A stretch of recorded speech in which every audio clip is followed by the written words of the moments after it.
Alhamdulillah wa kafa wa salatan wa salaman ala ibadihi alladhina istafa wa ba'du. Assalamualaikum warahmatullahi wabarakatuh. Mga minamahal kong magulang, kapatid sa pananampalatayang Islam, isa sa kagandahan ng Islam, isa sa turo ng Islam ay ang pagkakaroon ng tinatawag na awa, no? Awa, ang pagiging maawain, isa ito sa turo ng ating pananampalataya. At ito isa sa napakagandang turo ng ating pananampalataya na hindi ito makikita sa iba.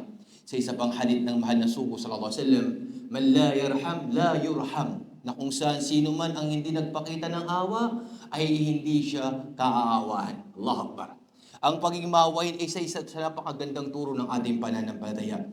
Ar-rahma bil abna wal ahli, halimbawa sa ating pamilya, pagkakaroon ng awa sa ating mga anak, sa ating mga asawa, sa ating mga pamilya, isa ito sa turo ng ating pananampalataya.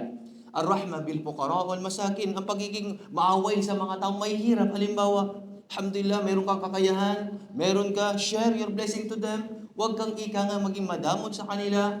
Ar-rahma bil marda wal kibarus sin, halimbawa, yung mga taong matatanda, may sakit, pagpapakita ng awa sa kanila. Allahu Akbar. Tignan yung Islam, tignan yung kagandahan ng Islam. Ganun din kahit sa hayop. Allahu Akbar. Itinuturo ng Islam ang pagiging maawain sa mga hayop. Allahu Akbar. How much more mga tao sa paligid mo? At ito ang turo ng ating pananampalataya. At ang mahal na sugo sallallahu alaihi wasallam ipinadala para awa sa sangkatauhan, sa sinabi mula sa banal na Quran, وَمَا أَرْسَلْنَاكَ إِلَّا رَحْمَةً لِلْعَالَمِينَ, na kung saan hindi ka namin pinadala, Muhammad, maliban na lamang awa para sa sangkatauhan. Allahu Akbar. Tingnan yung ganda ng ating pananampalataya. Tingnan yung ganda ng Islam.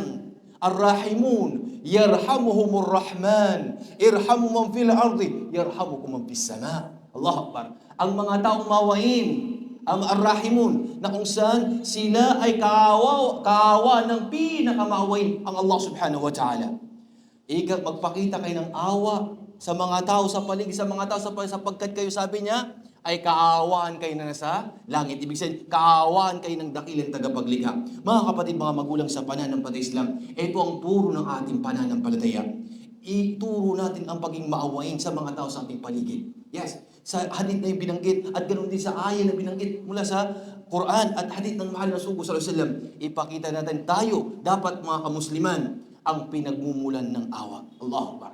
Kaya mga kapatid, mga magulang, magsumikap ang bawat isa. Magsumikap, at lumayo sa mga bagay na kung saan ay pagiging sakim o di kaya matigas ng puso, ano pa mang hindi maganda, sa galit, ano pa mang maganda, at na kung saan panatiliin ang pagkakaroon ng awa sa inyong mga puso. Dalangin ko kay Allah na nawa ay pangalagaan niya tayo, kahabagan niya tayo, at nawa ay pagkalob sa atin ng mga kabuti sa atin dito sa mundo, lalo na sa kabilang buhay. Syukran. Assalamualaikum warahmatullahi wabarakatuh.